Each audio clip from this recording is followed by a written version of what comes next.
Look at my friggin' hostas. Look at these things. Massive. Oh yeah. I'm all up in that. Turned out really good this year. They're sprouting pretty good. That's my Japanese maple tree. His name's Toshi, after the Japanese exchange student from Revenge of the Nerds. Yeah. Gotta trim them down this year. Aren't those things freaking huge though? Monsters.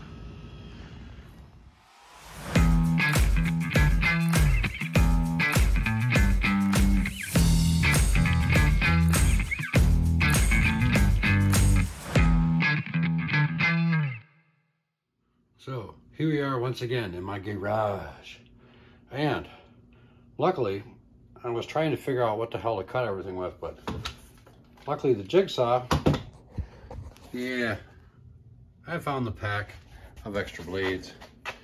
And here's the blade. Now I get to cut. Let's pluck them and see if she's ripe. All right, saw blade was installed, a new one, because the other one had a metal cutting tip on it, so I switched to put a wood one on there.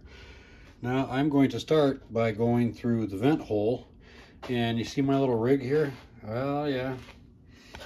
This is what I'm going to do, or how I'm going to do the cutting. And this is using the wrong tool for this job, doing it the wrong way in a very unsafe manner. So here's the disclaimer. Don't do what I do. I am not a trained professional.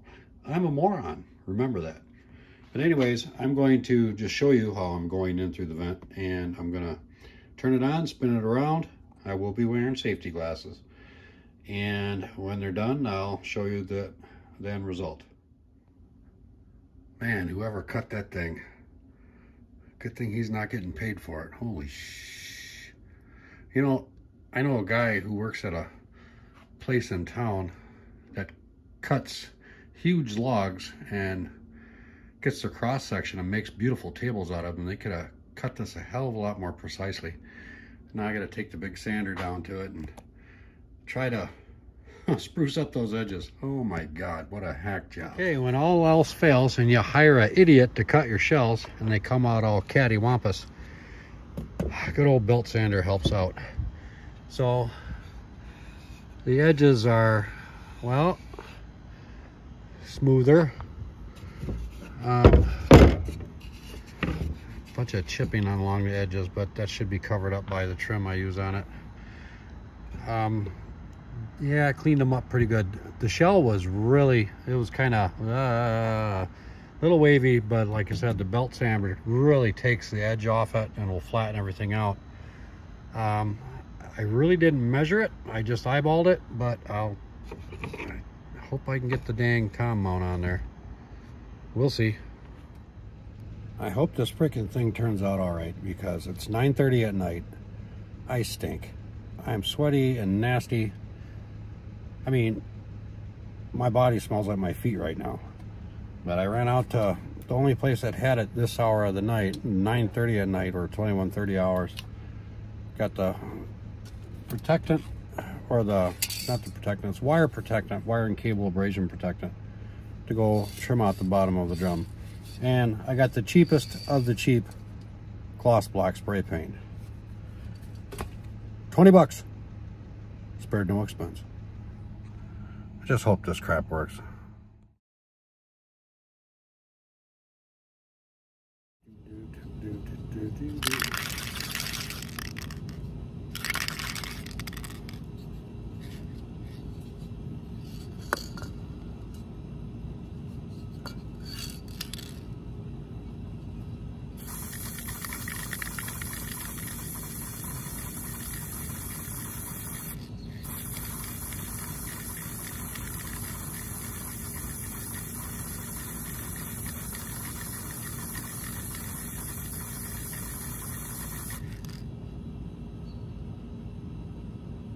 Hey girl, what's up? Those things can't be real. Hell no, those are cheap Walmart knockoffs. Fake ass shoes.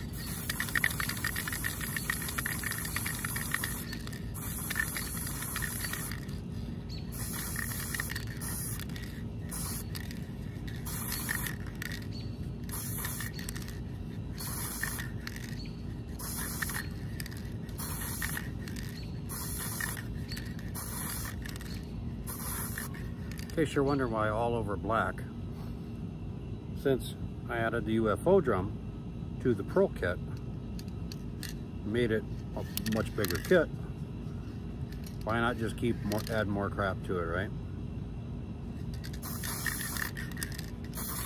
What the hell? This doesn't cost me anything. All this is scrap, spare parts that I'm not using or probably won't use.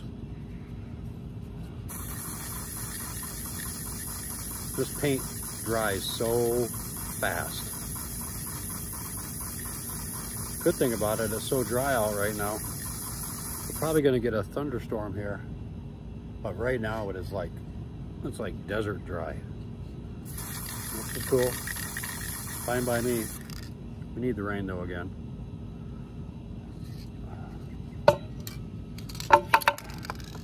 All right, you not feeling good too?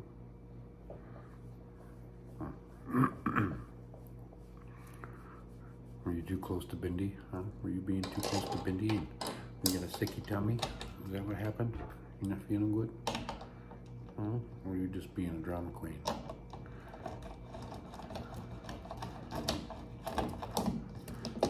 You are like the most neediest dog in the whole world. Yes. I'm trying to put something together for my page, and you just micromanaging my time. I'll explain to you what I'm doing. You see? See, the drums are done. I've just got to put the head on and the hoops, and then because I have to have those on first basket in order to put the tom mount so I can see where the tom mount's actually going to go, or if it'll actually fit, and hopefully it'll fit. This one's done. Now I gotta get the other one going.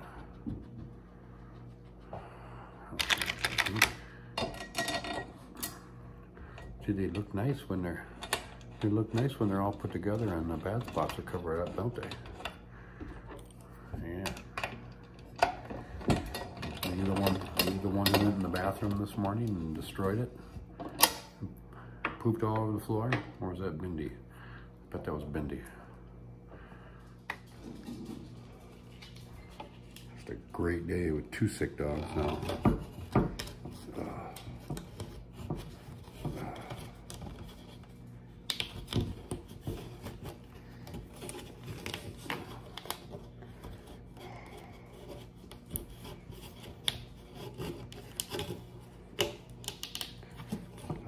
What's wrong with those things?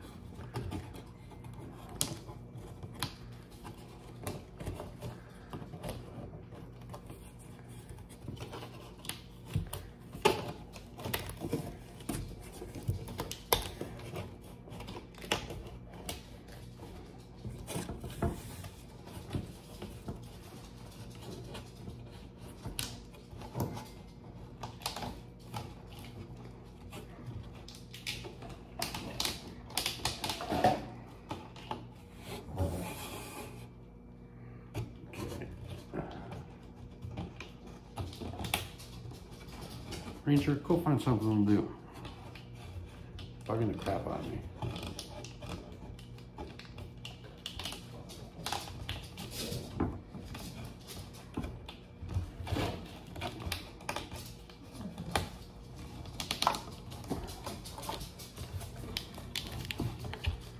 All right, almost there.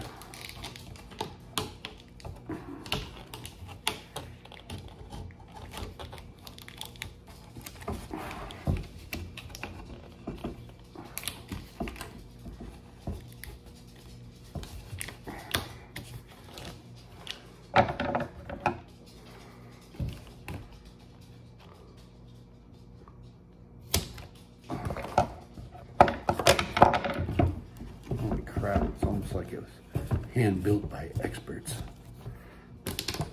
Suriname.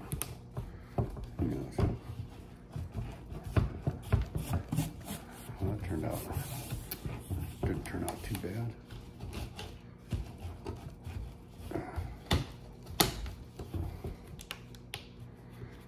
It's got a little glue to hold it in place.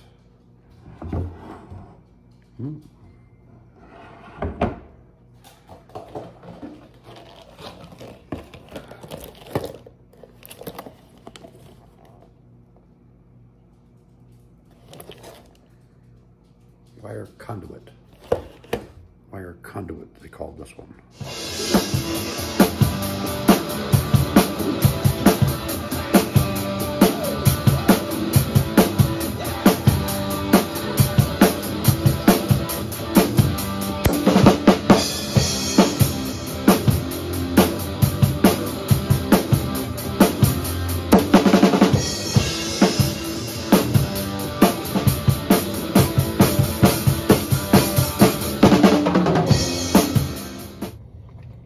Hey guys, if you want to make some extra money, you can come over to my house and clean up after these two sick dogs. Holy crap. Hey everybody, how's it going? Todd, the cheap drums guy, with kilt today. This is my Prince of Wales tartan kilt. Yeah. And before you think, well, he just rented a kilt for this because he was stupid and made mention to the fact that he had one. Well, there's my other two right there. That is the Welsh Heritage kilt, the Welsh Heritage tartan. That one's made in Wales. And then the purple, black, blue, and white one, that's the Heritage of Scotland tartan, which was my first kit. And then my other sporran, that one's got the animal hair in it. And this is, I like the plain Jane type sporran myself. My belt, my kilt pin. These are not called socks, they're called hose, and matching flashes. And in my right, I carry a skin do. Skin do is a little knife that's traditionally worn.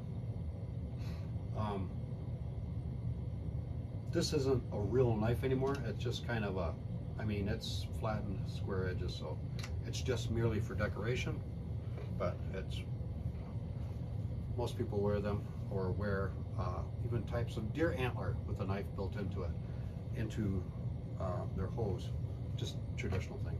Anyways, I really, being Welsh, kilts aren't a Welsh thing. They're just recently coming into play in the last couple decades. People really dig them. They've been a big part of Scottish heritage for centuries and centuries and centuries, and also Irish too, believe it or not, but not so much with Wales. This is not my family tartan, meaning my family plaid. Each family has their own tartans denoted to them. Certain color patterns, certain colors, usually three types. There's the ancients, and then the modern, and then of course just brand new, I guess. But this is just a universal, meaning that anybody can wear it and be in Welsh. This is the Prince of Wales tartan, also called Heritage of Wales. I chose this one. My actual family tartan, Thomas of Wales, is similar actually to that one. Well, kind of a mix between this one and that one. However, kilts have to be custom made for the most part. This one was custom made for me. It fits beautifully, and I will wear it with formal attire. A dress shirt, tie, nice leather shoes. And they'd make a nice black jacket to go with them, with matching tartan accents on it. However, I haven't gotten that far. Generally, I don't go to events that, you know, require a jacket or whatnot. I'm lucky I go to places that, you know, allow you shirt and shoes. But I really dig this. I think it's pretty cool. But my Thomas of Wales tartan, my family tartan, very pricey.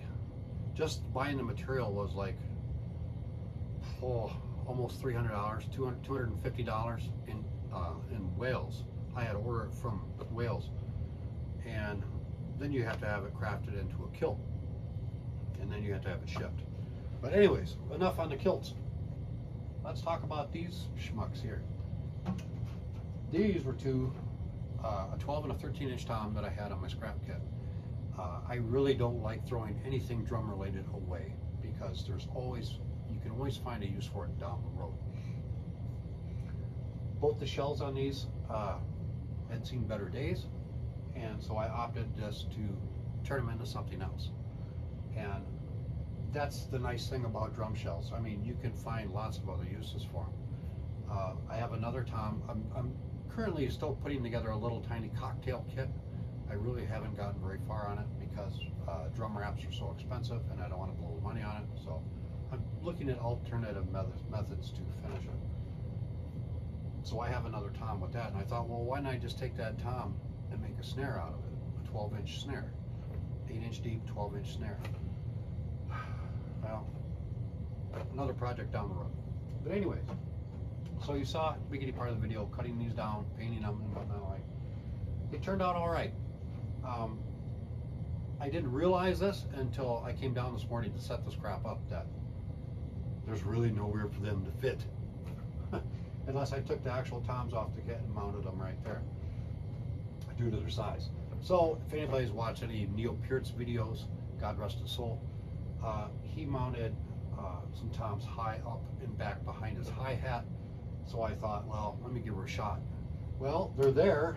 They don't fit that well, but they're there. So what I'll probably end up doing is mounting them right there above my gong drum when I have the Pro Kit set up. Pro Kit seems to be getting bigger and bigger. It's now a 1, 2, 3, 4, 5, 6, 7-piece kit. And this one's it's just fun. It's just the fun kit, because you could do anything you want with it. It's a big, I wouldn't say a Neil Peart size kit, but it's still a big kit that you can dink around with. I had to take off the 13-inch tom too. Oh, it's an 8-piece kit. I had to take off that 13-inch tom just to make everything fit, but these turned out all right. Now these things aren't really tuned up too high. I've been kind of dinking around with it. It's just at a kind of a poopy basic tuning. I might crank them up and get pretty good timbale sound out of it.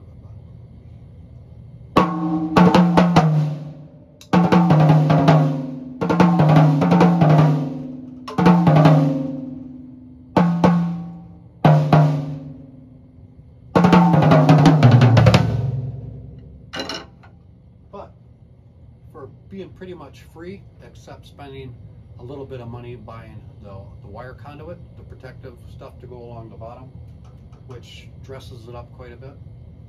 And I had to get some black paint. I always had black spray paint until today. Damn mice in the garage took my spray paint probably out, or out tagging something out there, I don't know. But so I had to spend almost 20 bucks buying the wire conduit and some spray paint. No biggie.